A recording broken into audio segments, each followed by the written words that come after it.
Vande Mataram students. At the moment, we are learning Vande Mataram. At the moment, we are learning our chapter number 2, Civics Constitutional Design. In last previous video, I informed you about what is apartheid and why do we consider South African Constitution as one of the best constitution of the world.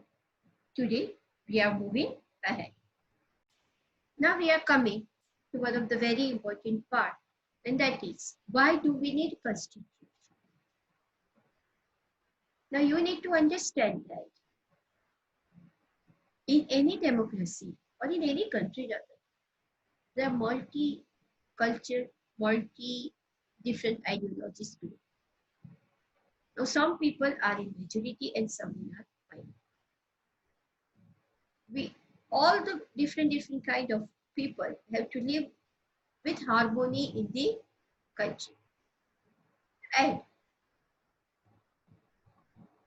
to run country smoothly with harmony, with unity, a country should be governed by the different kind of rules, and this rule should be written. Okay, so we can here simply put like that constitution is nothing else but it is supreme law that determines the relationship among the people living in a territory, which we call them citizens, is also the relationship between people and the government. You need to understand constitution is nothing else but it is a set of written rules.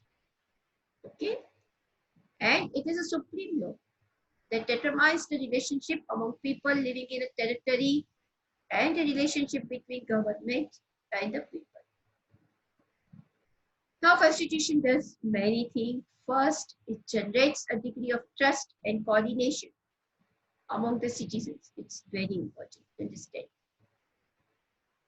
When you are living in one country, it is very important that there has to be trust and coordination among the citizens. Otherwise, a country cannot run properly.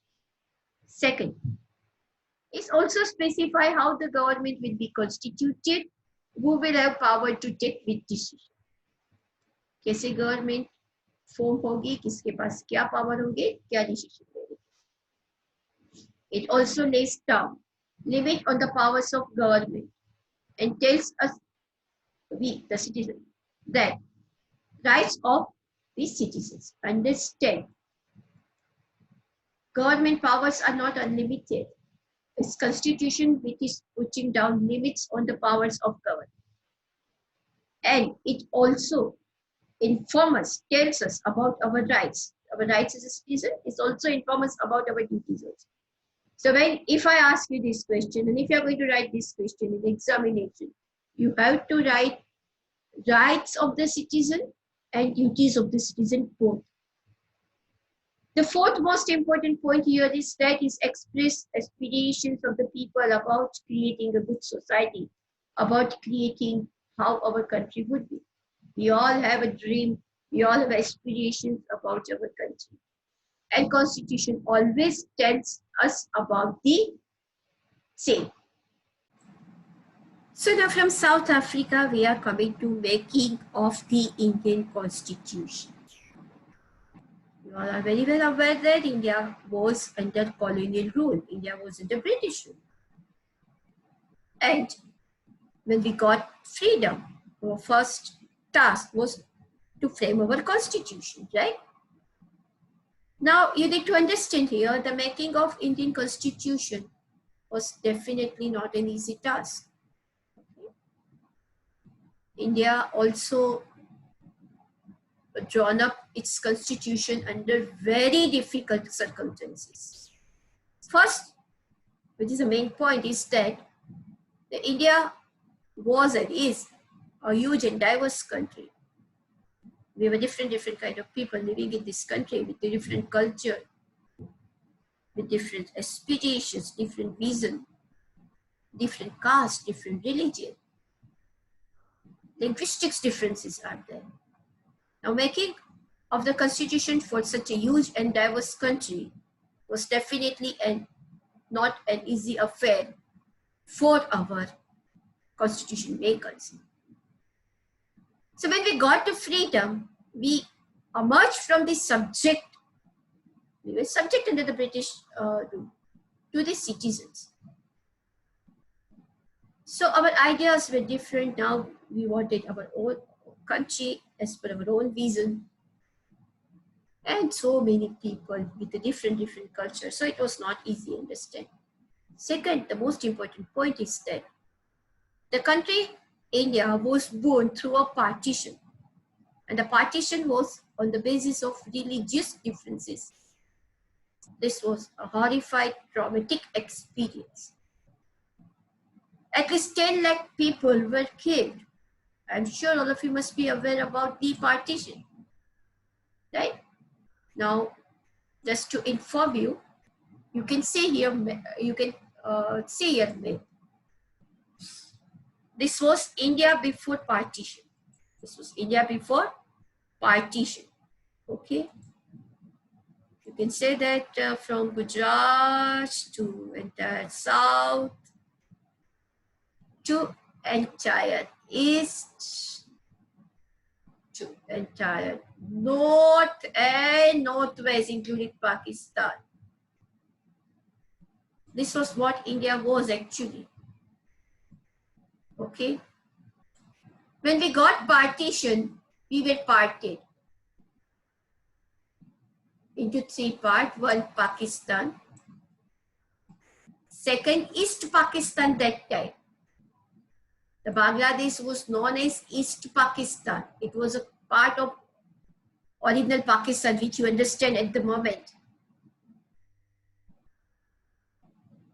Now, in 1971, it became Bangladesh. Now, this partition was very painful. Many people, mainly in the Punjab, from Lahore to Amritsar, you can see Lahore to Amritsar, they lost their life while crossing the border. Now in Lahore, there were many Punjabi Sikhs. They suddenly had to leave Pakistan and come to the India. India was a new land for them. Okay? India was completely new land for them. You can see a picture of partition. Partition was a traumatic experience. People crossed the border, came as a refugee to another part. Okay? Whenever you have a time, rather than surfing about PUBG and other things, you should see this thing. It was a violent clashes between the people. As I told you, more than 10 lakh people lost their life. Now, obviously, making constitution at a time of partition was definitely not an easy task. Apart from that, the British had left it to the rulers of the princely state to decide whether they wanted to merge with India or with Pakistan, or they want to remain independent. The merger of this princely state into the Indian Union was also another tough task. Now here is India's map with princely state at time of independence. There were so many princely states in India. princely state मतलब जिसको हम रजवाड़े बोलते, Britishers जब India में आए उससे पहले उनका इंडिपेंडेंट रूल था. Now there were more than 565 princely states in India. And to merge them with India was difficult task. And do you know who has done this task? Sardar Vallabhbhai Patel, right? Sardar Vallabhbhai Patel, we know him as the Iron Man of India. He actually convinced all these princely states to merge with India. Only two princely states had a problem. One was Hyderabad and one was Junagadh. But within a year of At the time, they both merged with India. Kashmir was a different issue and it was handled by Jawaharlal Nehru. But anyway, it's a different story. We will discuss it some other day. So here, we are coming to important part that when our constitution was being written, the future of our country did not look as secure as it is looking today. Okay? Constitution makers had an anxiety about the future of our country. Now, for one thing, our constitution makers were having advantage. From 1928, Motilal Nehru and other Congress leaders, we did not get independence that time.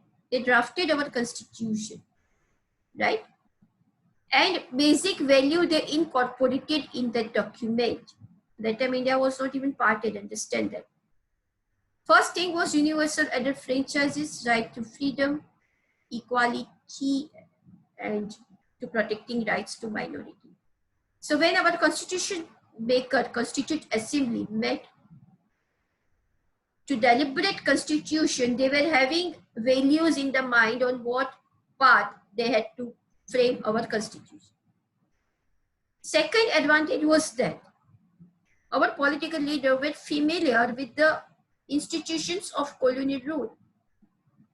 Understand, Britain was ruling India, but our provinces, okay, matlab state samjho, okay, they were ruled by our local leaders.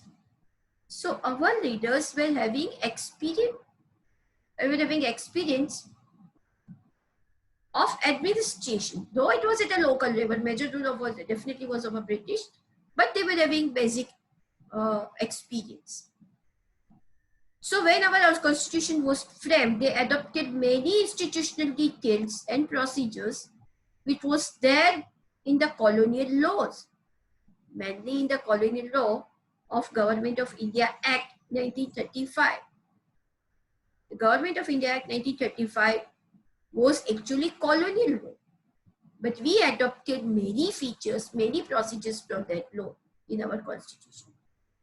Third, yes, our leaders definitely were inspired by ideals of the French Revolution, the practice of parliamentary democracy of the Britain, the Bills of Rights in the USA, and the Socialist Revolution of Russia. It was based on the social and economical equality.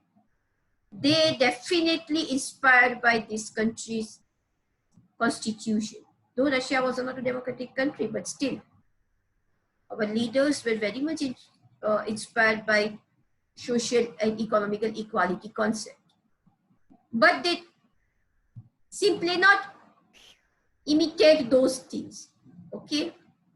They incorporated ideas from the French Revolution, democracy form of the Britain, Bills of Rights of the USA, and the socialist concept of the Russia in context with our own country. So we can say that our constitution makers set and drafted one of the finest constitution of the world.